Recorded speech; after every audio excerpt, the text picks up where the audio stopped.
लाखों लाखों बुद्ध विहार देश में कब्जा कर लिए गए हैं, उनको तोड़कर अलग अलग संस्थान बनाए गए हैं। उन सबको वापस लेने की मुहिम, भंते जी आपके माध्यम से मैं ये कहना चाहता हूँ कि आज आपने जो ये समागम किया है, ये शपथ लें और हम सब वकील पूरी ताकत से आपके इस काम में साथ हैं कि लाखों लाख बुद्ध विहार जो गायब कर दिए गए हैं उसको वापस लेने की मुहिम भी आज ही इस सभा से छेड़ी जानी चाहिए। जय भीम, नमो बुद्धाय। मैं धीरेन्द्र कुमार बौद्ध, आप देख रहे हैं द बुद्धिस्ट टाइम्स टीवी। हम एक बिंदु को लेकर के आए हुए हैं। हम बात कर रहे हैं बुद्धिज़्म, बौद्ध धर्म से जुड़ी जो सुप्रीम कोर्ट के जाने माने मशहूर एडवोकेट महमूद प्राचा साहब ने जो है एक बयान दिया है। वो भी बयान बहुत ही प्रचलित हो रहा है और उस बयान का कुछ हिस्सा हम आपको दिखाएंगे, सुनाएंगे, जो बहुत ही अहम है और भूमिका निभा रहा है बौद्ध धर्म से जुड़ा हुआ, जिसमें उन्होंने मनवादियों पर सीधा निशाना साधते हुए उन्होंने कहा है कि जो बौद्ध विहार, बौद्ध धर्म से जुड़े जो बौद्ध विहार हैं, बौद्ध विहारों को जो गायब किया गया है, जिन बौद्ध विहारों को ख़त्म किया गया है, बौद्धों की जिन विरासत को गायब कर दिया गया है, हम बहुत जल्द उन बौद्ध विहारों को वापस लाने की प्रक्रिया बहुत तीव्र गति से चालू करने वाले हैं, जिनमें मनवादियों पर सीधा निशाना साधते हुए उन्होंने तंज कसते हुए बहुत ही कड़े शब्दों में ये बात कही है।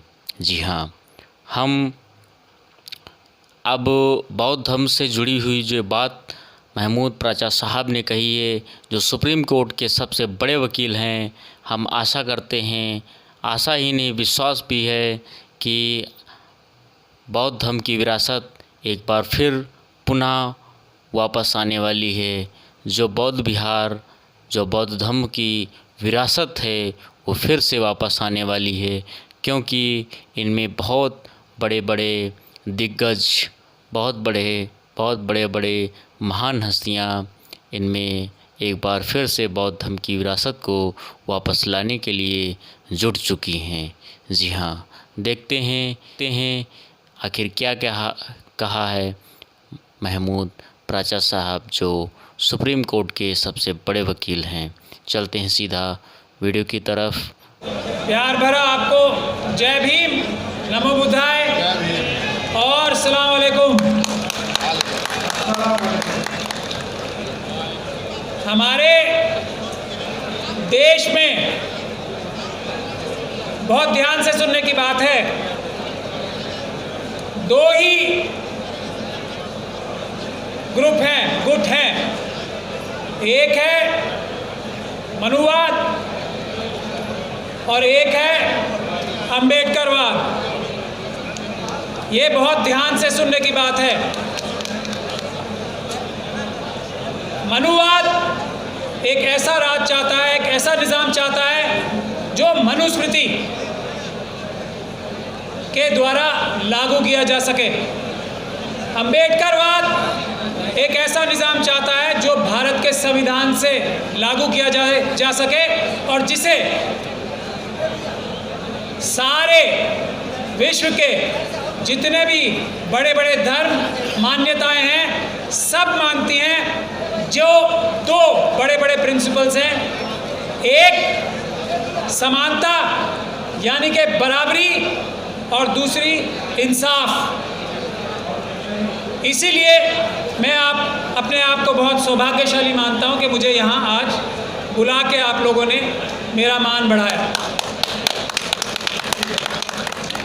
क्योंकि मैं वकील हूँ तो मेरी जिम्मेदारी है, थोड़ा सा टाइम ज़्यादा लूँगा लेकिन जिम्मेदारी है कि आप लोगों को भारत के संविधान और कानून के बारे में बता सकूं और जो हालात आज देश में और पूरी दुनिया में चल रहे हैं उसमें बुद्ध धर्म की इम्पोर्टेंस मैं आपको बता सकूं। आज दुनिया में जो हालात चल रहे हैं उसमें शांति स्थापित करने के लिए बुद्ध धर्म की एक बहुत ही अहम योगदान हो सकता है, इसमें कोई शक और शुबे की गुंजाइश नहीं है।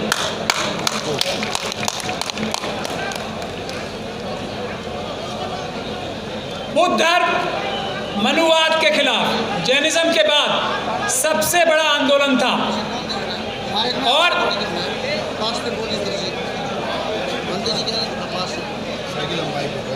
सबसे बड़ा आंदोलन था मनुवाद के खिलाफ, इंसाफ और बराबरी कायम करने के लिए। उसके बाद ही क्रिश्चियनिटी आई, उसके बाद ही इस्लाम आया, उसके बाद ही लिंगायत धर्म आया, उसके बाद ही सिखिज्म आया और दूसरे दुनिया के धर्म आए। लेकिन इंसाफ और बराबरी कायम करने के लिए ये बुद्ध का सबसे बड़ा मैसेज था।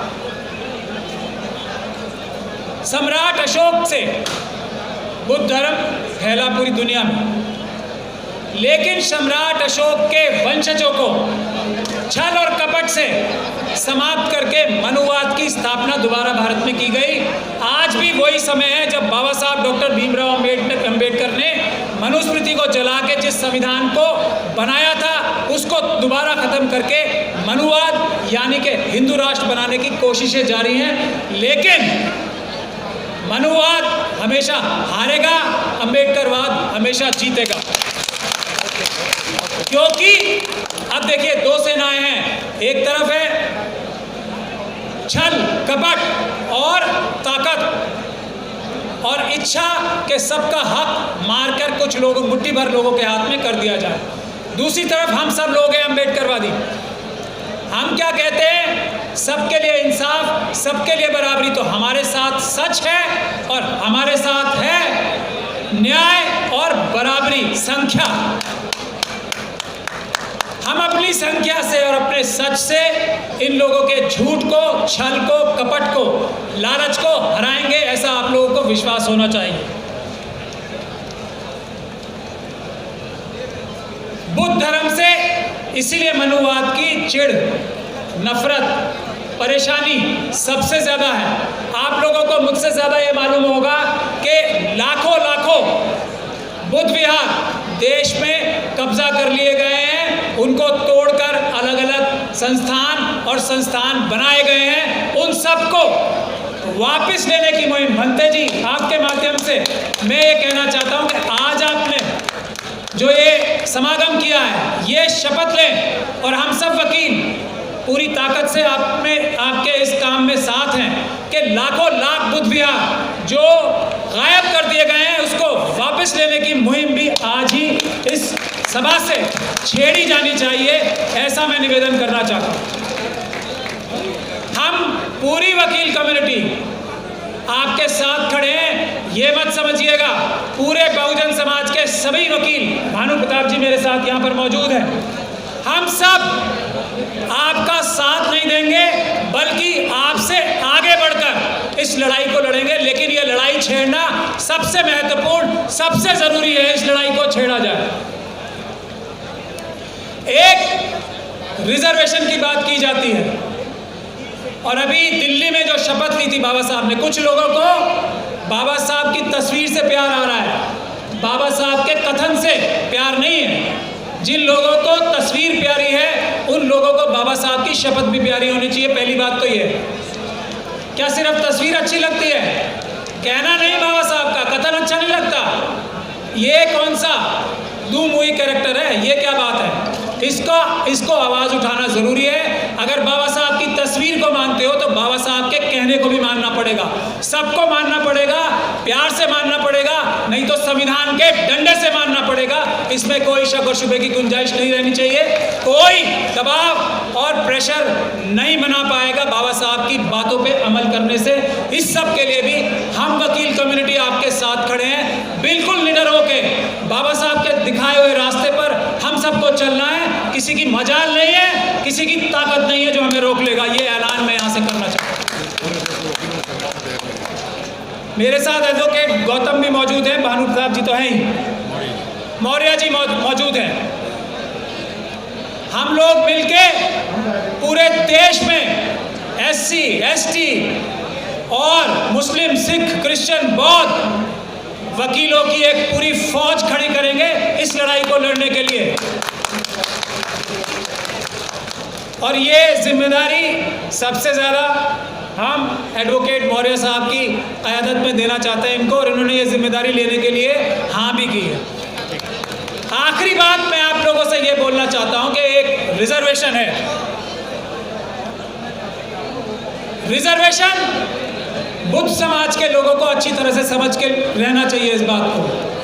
यदि कोई भी बुद्ध धर्म को ग्रहण करता है तो उसके रिजर्वेशन पे, उसके कास्ट सर्टिफिकेट पे कोई आंच नहीं आती। ये भी भारत का संविधान है। इसलिए भी मनुवादी आपसे और बुद्ध धर्म से सबसे ज़्यादा डरते हैं कि एक तरफ तो ये कहा जाता है ना कि अगर आप किसी और धर्म में जाओगे तो आपकी रिजर्वेशन छीन ली जाएगी, लेकिन बुद्ध धर्म के इख्तियार करने पर, बुद्ध धर्म को ग्रहण करने पर, बुद्ध धर्म की दीक्षा लेने पर रिजर्वेशन कहीं नहीं जाना चाहती, रिजर्वेशन मौजूद रहती है। तो जिसका मन बुद्ध धर्म की तरफ है खुल के सामने आए और बुद्ध धर्म की दीक्षा ले। इससे फायदा ही फायदा है, नुकसान कोई नहीं है। रिजर्वेशन बिल्कुल उस पर आंच नहीं आता। और अंत में किसी की देश में मजाल नहीं है कि वो किसी को कोई भी धर्म पालन करने से रोक ले। ये भी आप लोगों को पता होना चाहिए। ये भारत का संविधान है। यदि कोई अपना स्वयं का अकेला आदमी भी धर्म बनाता है तो उसको रोक नहीं सकता कोई कानून ऐसा नहीं है। अपना धर्म बना के उसका प्रचार तक कर सकता है। और बुद्ध धर्म तो कितने कितने देशों में है, भारत से उसकी उत्पत्ति हुई है और कितने देशों में फैल गया है। यहाँ बुद्ध धर्म के खिलाफ एक बड़ी साजिश हुई सम्राट अशोक के वंशजों के टाइम पे, उसको वापस करने की जिम्मेदारी आप सबकी और अम्बेडकरवादियों की है, संविधान के मानने वालों की, सभी ये बड़ी जिम्मेदारी है। तो मैं आप लोगों से अंत में यही गुजारिश करना चाहता हूँ कि बिना किसी डर के, बिना किसी शंका के, जिसके मन में भी बुद्ध है वो सामने आए, इंसाफ, बराबरी और भारत के संविधान की रक्षा के लिए और उसको आगे बढ़ाने के लिए काम करे। कोई आपके रास्ते में आएगा तो वकीलों की फौज आपके साथ खड़ी है, तैयार है। आप लोग बिल्कुल भी पीछे कदम नहीं हटाओगे, आगे और आगे बढ़ेंगे।